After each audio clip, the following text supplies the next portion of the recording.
السلام علیکم ورحمۃ اللہ وبرکاتہ۔ ناظرین، امید کرتا ہوں کہ آپ سب خیر و عافیت سے ہوں گے۔ آج کی اس ویڈیو میں ہم روزے کے متعلق چند ضروری مسائل سیکھیں گے جن کی ہمیں سخت ضرورت پڑتی رہتی ہے۔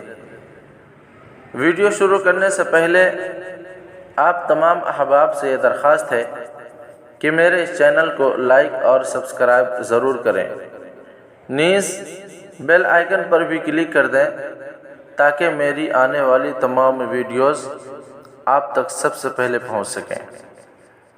پہلا مسئلہ ہے، عورت صبح صادق کے بعد حیض سے پاک ہوئی ہو۔ اگر عورت صبح صادق کے بعد دن میں کسی وقت حیض یا نفاس سے پاک ہوئی تو آج کے دن وہ روزہ نہیں رکھے گی بلکہ بعد میں اس دن کی قضا کرے گی۔ البتہ روزہ داروں کی طرح شام تک کھانے پینے سے احتراز کرے، یعنی بچے۔ دوسرا مسئلہ ہے، حائضہ عورت صبح صادق سے پہلے پاک ہوئی ہو۔ اگر کوئی عورت صبح صادق سے پہلے حیض سے پاک ہو گئی تو اس میں کچھ تفصیل ہے۔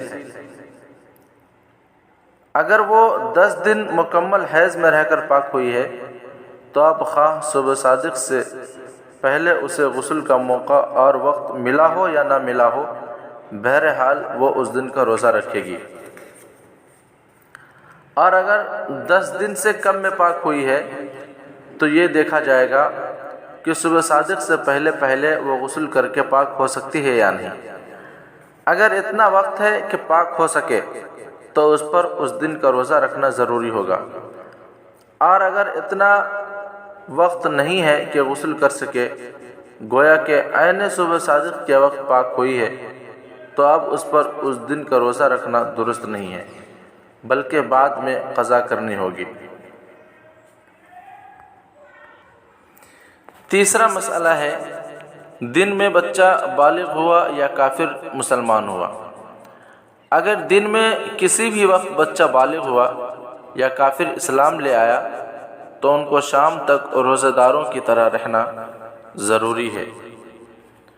چوتھا مسئلہ ہے، نصف النہار یعنی آدھے دن سے پہلے بالغ ہونے والے بچے کے لیے نفل روزے کی نیت۔